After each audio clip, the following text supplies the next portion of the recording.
A True Martial World. Bab 3. Judul, Jika Aku Menjadi Seorang Ahli. Sebelum mengikuti Jiang Xiaoru, Yi Yun tidak pernah menyangka bahwa rumah akan terlihat seperti ini. Ketika Yi Yun awalnya melihat pembawa pedang menunggangi binatang besar itu, dia menebak bahwa dunia ini dipenuhi dengan ahli seni bela diri terbang, dengan elit dari segala macam klan besar. Setelah menerobos secara misterius, jika dia bisa terlibat dalam klan atau sekte besar, dia bahkan bisa belajar seni bela diri suatu hari nanti. Bahkan jika dia kekurangan bakat, dia masih bisa bertahan tanpa khawatir. Tapi, melihat rumah bobrok di depannya, Yi Yun hampir roboh. Di masa lalu, Yi Yun pergi ke pedesaan, rumah yang dilihatnya jauh lebih baik daripada rumah di depannya sekarang. Rumah sederhana ini terbuat dari lumpur dan bebatuan. Selain meja, 2 bangku, 2 tempat tidur tua, dan kompor, tidak ada yang lain. Jiang Xiaoru menggendong Yi Yun ke dalam rumah. Yi Yun tidak terbiasa dibonceng oleh seorang gadis muda. Dia telah berjuang untuk turun beberapa kali, tetapi tubuhnya terlalu lemah. Hanya beberapa langkah membuatnya lelah dan kemudian Jiang Xiaoru harus menggendongnya lagi. Yi Yun merasa malu karena pria seperti dia harus mendapatkan dukungan dari seorang gadis muda. "Yuneur, kamu pasti lapar?" kata Jiang Xiaoru sambil meletakkan Yi Yun di salah satu tempat tidur kayu. Meskipun dia banyak berkeringat, wajahnya tampak energi. Dia secara alami senang bahwa adik laki-lakinya telah kembali dari kematian. Yi Yun melihat pakaian berkeringat Jiang Xiaoru. Meski tubuhnya kurus dan ringan, perjalanan telah menempuh setidaknya 3 atau 4 mil. Jiang Xiaoru, yang berusia sekitar 15 tahun, harus menggendongnya secara sporadis dan dia tidak bisa melakukannya dengan mudah. Jika itu adalah gadis berusia 15 tahun dari bumi, hanya berjalan dengan tangan kosong sejauh 3 hingga 5 mil akan membuatnya lelah sepenuhnya, belum lagi memberi seseorang tumpangan di punggung. Ya, sedikit. Yi Yun menggerakkan bibirnya yang kering. Ini adalah kata-kata pertama yang keluar dari mulutnya sejak dia dipindahkan ke dunia ini. Dia awalnya berpikir bahwa menggunakan bahasa yang bukan miliknya akan sulit, bahkan tidak mungkin. Tapi yang mengejutkan, itu semudah menggunakan bahasa ibunya. "Aku akan menyiapkan makanannya," kata Jiang Xiaoru sambil tersenyum. Dia dengan hati-hati menyeka lumpur dari wajah Yi Yun sebelum menarik bantal untuk Yi Yun untuk beristirahat dan menutupinya dengan selimut tipis. Dia menutupi Yi Yun dengan cekatan dan lembut, membuat Yi Yun terpana. Gadis ini jelas-jelas bukan saudara perempuannya, tetapi karena dia memberinya tumpangan serta perhatian cermat yang dia berikan padanya, dia perlahan mulai mengembangkan perasaan lembut padanya. Yi Yun ingin membantu Jiang Xiaoru menyalakan api untuk kompor, tetapi dia bersikeras agar Jiang Xiaoru tetap di tempat tidur. "Kamu baru saja sembuh dari penyakit serius, berhati-hatilah agar tidak masuk angin. Berbaringlah di sini, kakak akan segera kembali." Jiang Xiaoru berkata sambil mengangkat sekantong gandum yang hampir kosong. 15 menit kemudian, Jiang Xiaoru meletakkan meja kayu yang rusak di depan tempat tidur. Di atas meja ada semangkuk besar bubur beras, 2 buah liar tak dikenal, dan semangkuk sayuran liar rebus. Yi Yun telah kelaparan selama berhari-hari sehingga perutnya mulai keroncongan saat dia melihat makanan. Yi Yun mendambakan daging babi atau ayam panggang, atau bebek dan ikan. Pikiran itu mengaduk perut Yi Yun.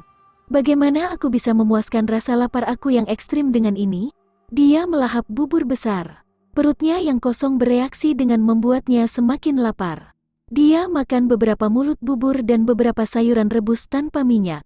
Sayurannya sangat pahit sehingga dia bahkan kesulitan menelan lebih banyak makanan meskipun dia sangat lapar. Karena Yi Yun mengalami kesulitan menelan makanan yang tidak enak, dia memperhatikan bahwa Xiaoru sedang menatapnya tanpa makan. Dia dengan rasa ingin tahu bertanya, "Kenapa kamu tidak makan?" "Aku makan sebelum aku menemukanmu." Jiang Xiaoru tergagap saat dia memutih. Yi Yun berhenti. Dia ingat bahwa Jiang Xiaoru berada di kuburan sekitar pukul 3 sore, bagaimana dia bisa makan saat itu? Tiba-tiba ia sadar bahwa makanan seperti ini pun mungkin tidak mudah didapat. Dunia macam apa ini, dengan ahli yang kuat menunggangi binatang buas, namun ada orang miskin yang kelaparan? Yiyun mendorong mangkuk bubur ke depan dan berdiri untuk memeriksa kantong biji-bijian di sudut rumah. Seperti yang diharapkan, kantong biji-bijian sudah kosong. Yiyun menyadari bahwa bubur yang biasanya disiapkan Xiaoru bahkan lebih kecil jumlahnya. Karena kebangkitannya, Xiaoru dengan sengaja memasak lebih banyak bubur untuk membuatnya lemah untuk merawatnya. "Aku kenyang. Kamu harus makan beberapa," kata Yiyun sambil mendorong mangkuk itu ke Jiang Xiaoru.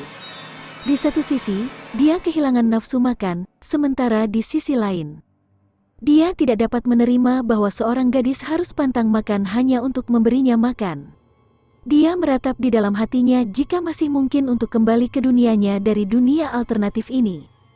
Jika dia benar-benar tidak bisa, dia ingin mencari kesempatan untuk berlatih dan menjadi ahli yang luar biasa. Tapi dari kelihatannya, kelangsungan hidup adalah masalah. Dia bahkan mungkin mati kelaparan sebelum dia meneliti apapun. "Aku tidak lapar," kata Jiang Xiaoru dengan keras kepala. "Besok adalah hari mereka membagikan jatah, kita bisa mendapatkan sepotong daging. Aku akan mempersiapkannya untukmu." Wajah Jiang Xiaoru memerah saat dia menyebutkan pembagian jatah. Jelas bahwa dia sangat menantikannya. Yiyun tetap diam. Di bumi, dia merasa hidup itu sulit. Tetapi dibandingkan dengan dunia alternatif ini, kehidupan semacam itu tidak ada bandingannya. Dengan makanan yang tidak mencukupi dan bahaya kelaparan yang terus-menerus, hidup menjadi sangat sulit. Sangat menyiksa untuk menahan lapar. Di tengah malam, angin malam perlahan bertiup saat katak yang bersembunyi di rumput kolam bersuara. Yiyun masih terjaga. Dia bersandar di tempat tidur, tenggelam dalam sinar bulan. Dia melempar dan berbalik sambil memegang kristal ungu misterius. Itu semua karena kristal ungu yang membuatnya memanjat keluar dari tubuh gunung yang runtuh. Kartu kristal kecil ini tidak diragukan lagi adalah harta karun. Jika dia mempelajarinya, itu berpotensi bermanfaat dalam beberapa hal. Dunia alternatif ini dipenuhi dengan bahaya bagi orang normal. Tapi dalam ingatan, pria paruh baya yang menunggangi binatang besar di hutan belantara memiliki aura memerintah. Dibandingkan dengan orang-orang yang menderita, perbedaannya seperti surga dan bumi. Jika aku menjadi ahli, aku bisa bebas. Paling tidak, aku tidak akan kelaparan. Yiyun menyentuh perutnya saat dia mengingat bagaimana dia akhirnya berhasil memberikan makan malamnya kepada Jiang Xiaoru. Karena dia masih anak-anak yang sedang tumbuh, buburnya sudah lama dicerna, dia sudah lapar lagi. Saat dia merasakan kekosongan perutnya, kristal ungu yang halus dan dingin di tangannya mulai menebarkan sedikit kesejukan, seolah-olah. Oh, Yiyun tiba-tiba menyadari sesuatu. Dia lari dari tempat tidur sambil menatap kristal ungu. Senyuman gembira muncul di wajahnya. Setelah pemeriksaan yang cermat, Yiyun memperhatikan bahwa titik-titik kecil ungu samar cahaya mengelilingi kristal ungu. Titik-titik cahaya ini muncul entah dari mana dan perlahan melayang ke dalam kristal ungu sebelum menghilang, seolah-olah kristal ungu menyerapnya. Proses ini berlangsung tanpa batas waktu karena cahaya purple kristal menjadi sedikit lebih intens. Apa artinya ini? Penemuan ini menyebabkan napas Yiyun menjadi lebih cepat. Saat cahaya kristal ungu menjadi lebih terang, Yiyun merasakan kristal ungu berubah menjadi lebih dingin. Ketenangan yang unik ini menjalar ke kedua lengannya, ke seluruh anggota tubuhnya, seolah cahaya ajaib membersihkan tubuhnya. Itu benar-benar menyegarkannya. Yiyun ingat perasaan ini. Saat dia menggali jalan keluar dari gua, dia merasakan kesejukan ini setiap kali dia kehabisan napas. Itu meremajakannya dengan kekuatan setiap kali tubuhnya gagal. Yiyun tahu bahwa, bagi seseorang untuk hidup dan bergerak, itu karena energi yang diberikan kepada tubuh, memungkinkannya memperbarui dirinya sendiri. Tanpa makan, tidak akan ada nutrisi. Secara alami juga tidak akan ada energi, dan pada akhirnya akan mengakibatkan kelaparan. Menyelesaikan terowongan yang begitu panjang tanpa makan atau minum selama berhari-hari, dengan kondisi tenaga kerja yang intens membutuhkan sumber energi. Kesejukan ini pasti adalah kristal ungu yang memberinya energi yang memberi kehidupan. Berpikir dengan hati-hati ketika dia awalnya menemukan kristal ungu di dalam gua, kristal ungu memancarkan cahaya samar seperti mutiara malam. Namun setelah menerobos ke dunia aneh ini, cahaya kristal ungu telah melemah. Ini bisa jadi akibat dari penipisan energi. Tapi sekarang, cahaya kristal ungu mulai mengisi ulang dan menjadi lebih kuat. Sumber energi apa yang mengisi ulang kristal ungu? Yiyun dengan hati-hati mengamati dan menyadari bahwa titik-titik kecil yang samar-samar ini membentuk permukaan yang mengarah keluar jendela. Sepertinya itu berasal dari cahaya bintang.